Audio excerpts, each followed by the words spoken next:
Bismillahirrahmanirrahim. Assalamualaikum warahmatullahi wabarakatuh. Okey, bersama saya lagi Ustaz Hamdan dalam mata pelajaran Pendidikan Islam tingkatan 3 bahagian hadis. Pelajaran yang ke-10, tajuknya hindari sifat negatif. Kalau dalam buku teks boleh tengok pada muka surat 69 hingga 74. Jom. Okey. Kita lihat apakah dia objektif pelajaran yang akan kita pelajari. Okay. Objektif pelajaran ni yang pertama, kita akan membaca hadis dengan betul. Yang kedua, kita menyatakan terjemahan hadis. Yang ketiga, menjelaskan sifat negatif yang dinyatakan dalam hadis. Dan yang keempat, kita merumuskan pengajaran hadis.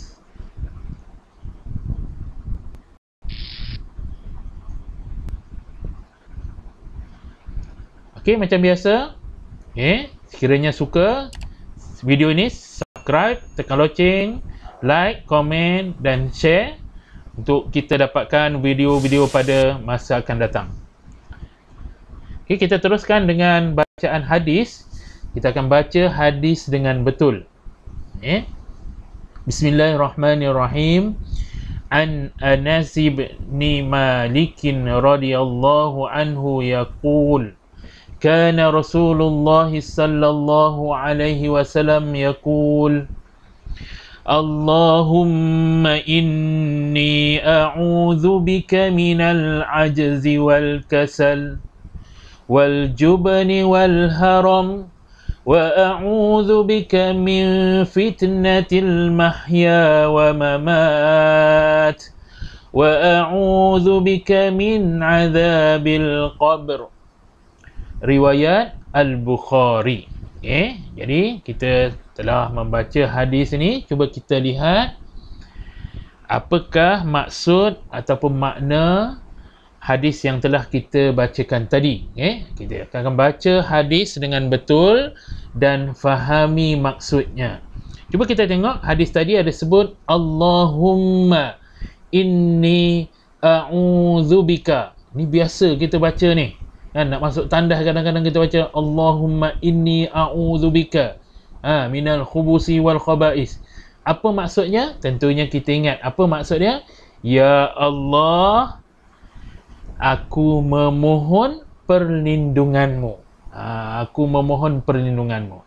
Okey, seterusnya potongan minal ajzi wal kasal.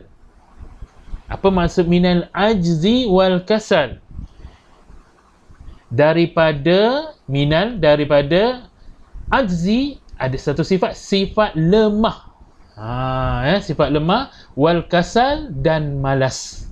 Jadi ajzi ni maksudnya lemah, kasal, malas. Okey, seterusnya potongan hadis wal jubni wal haram. Apa maksud wal jubni wal haram ini? Wal jubni ni ialah sifat pengecut, wal haram dan juga nyanyuk. Jadi ada 4 sifat ni dalam hadis ni. Lemah, malas, pengecut, nyanyuk. Dan seterusnya potongan hadis berikutnya wa a'udzubika dan aku memohon perlindunganmu min fitnatil mahya wa mamat, daripada fitnah. Fitnah ini fitnah juga. Mahya, kehidupan, wal mamat, kematian. Daripada fitnah, kehidupan dan kematian. Dan yang terakhir wa a'udzu bika min azabil qabr.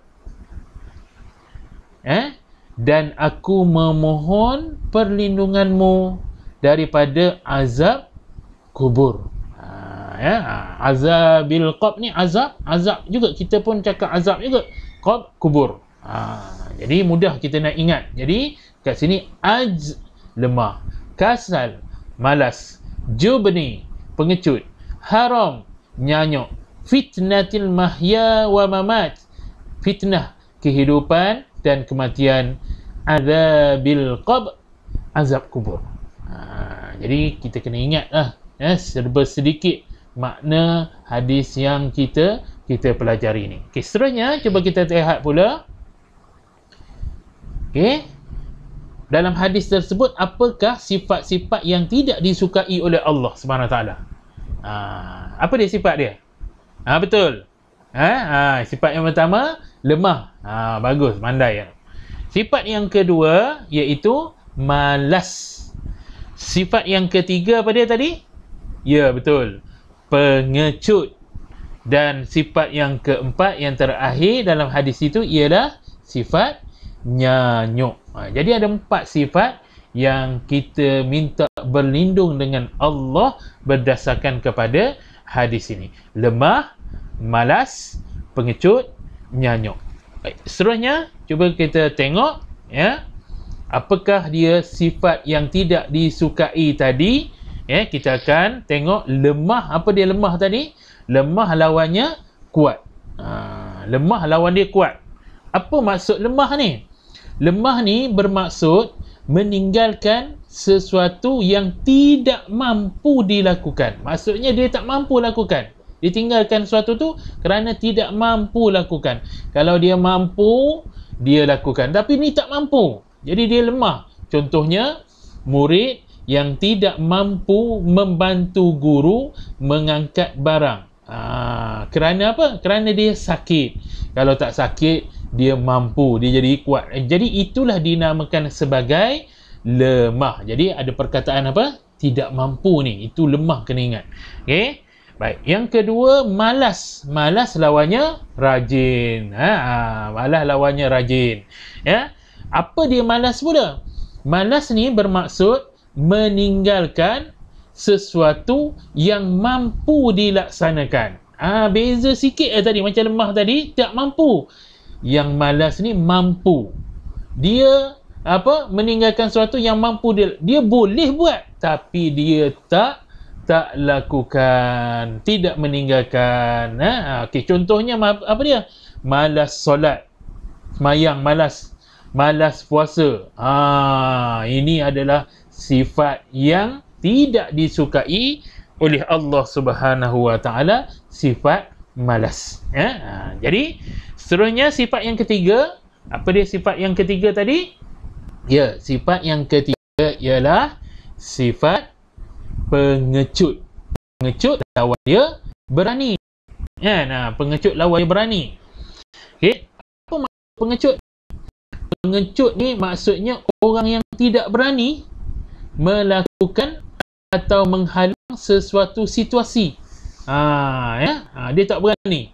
Contohnya, dia tidak menolong orang yang dizalimi. Dia takut nak tolong orang yang dizalimi. Ataupun dia tidak mencegah kemungkaran. Dia nampak sesuatu kemungkaran, dia tak berani nak cegah dia. Padahal kemungkaran ini dalam hadis ada sebut kan. Kalau kita tidak mampu menggunakan tangan dengan kuasa, kita gunakan dengan lisan kan. Dengan perkataan, dan yang terakhir sekali dengan hati. Jadi pengecut ni dia tak berani. Dan seterusnya sifat yang terakhir iaitu sifat nyanyuk. Sifat nyanyuk. Apakah dia sifat nyanyuk ini? Sifat nyanyuk ialah penyakit yang mengganggu kewarasan fikiran. Fikiran dah tak waras dah. Seseorang yang menyebabkan berkelakuan seperti kanak-kanak. Maksud dia jadi macam kanak-kanak. Nyanyuk dah. Kadang-kadang kalau budak kecil, baby ni dia tak boleh nak bezakan nasi dengan tahi. Tahi pun kadang-kadang dia makan. Orang tua ni kalau ada dia sifat nyanyuk, dia pun macam perangai macam kanak-kanak. Kita minta berlindung dengan Allah daripada sifat nyanyuk. Baik. Jadi kita seterusnya kita tengok pengajaran hadis. Pengajaran hadis seperti yang saya sebut sebelum ini, kita ikut dia punya kata kunci dia iaitu pih. Apa dia pula pih ni? P ni adalah pendahuluan. I ni adalah isi. H ni huraian. Apa dia pendahuluan? Biasanya pendahuluan ni kita gunakan kita hendaklah. Kita hendaklah. Pengajaran hadis ke, pengajaran ayat ke, kita mulakan dengan perkataan pendahuluan kita hendaklah. Kemudian isi dia, di antara isi dengan huraian ni, kita gunakan kata hubung iaitu suka. Apa dia suka tu? S itu ialah supaya. U untuk, A agar, K kerana. Jadi cuba kita tengok yang pertama ni. Apa dia? Kita hendaklah berusaha menjadi orang yang kuat. Ni pengajaran hadis kan. Kita hendaklah menjadi orang yang kuat kerana. Ni kata hubung dengan huraian dia. Seseorang mukmin yang kuat lebih dicintai oleh Allah Subhanahu Wa Taala. Jadi kena ada pendahuluan, isi dia, sini isi dia, kata hubung kerana, sini adalah huraian dia. Baik, seterusnya kita tengok yang kedua pula. Apa dia yang kedua? Kita hendaklah berani. Berani dalam segala perkara kebaikan.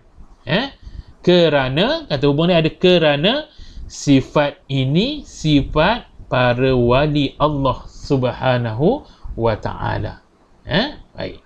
Jadi ada perkataan kita punya tu kena ingat apa dia? Berani. Tadi kuat, ni berani. Baik, pengajaran hadis yang seterusnya yang ketiga iaitu kita hendaklah rajin berusaha meningkatkan kebaikan untuk, kata hubung, untuk berubah daripada kemunduran kepada kemajuan. Apa dia? Rajin, jangan malas. Sifat malas kita tolak ke tepi, kita jadi rajin. Sifat rajin. Dan yang keempat, yang terakhir, kita hendaklah sentiasa berdoa kepada Allah Subhanahu Wa Taala. Ada kata hubung dia, agar dijauhkan daripada sifat-sifat yang tidak disukainya. Jadi inilah kaedah bagaimana kita nak menulis untuk menjawab peperiksaan bila disoal tentang pengajaran hadis ataupun pengajaran ayat. Jadi ingat P, pendahuluan, isi dan huraian. Baik. Seterusnya kita cuba tengok latihan pengukuhan. Kita buat sedikit latihan pengukuhan. Okay, kita akan padankan kalimah berikut. Okay, ada perkataan kehidupan dan kematian.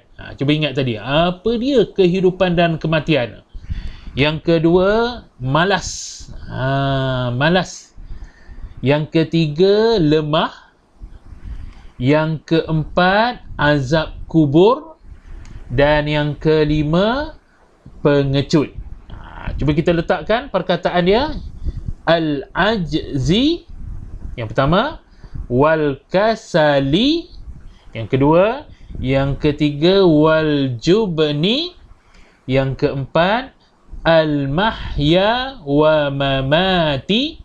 Dan yang kelima, azabil qabri.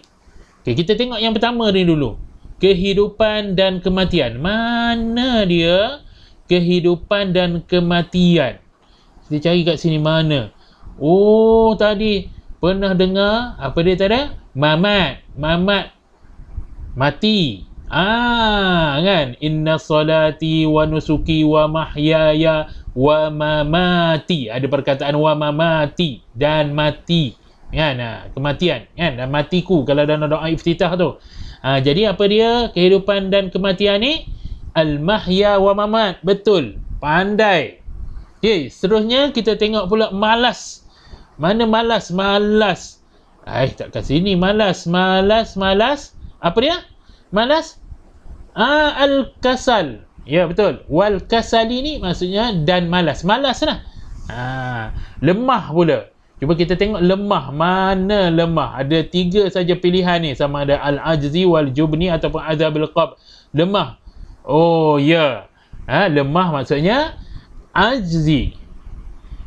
Okey, yang keempat azab kubur. Oh, ini mudah. Kan? Sebab ada dah perkataan hujung ni, takkanlah pula jubni kan, tentu azab kubur ni azabil qabri. Okey, pandai betul tu, azabil qabri. Dan yang terakhir pengecut, apa dia pengecut? Wal jubni. Baik. Okey, insyaAllah jumpa lagi dalam video pembelajaran yang akan datang. Saya juga bagi kredit kepada Ustazah Adura. Terima kasih. Jumpa lagi. Assalamualaikum warahmatullahi wabarakatuh.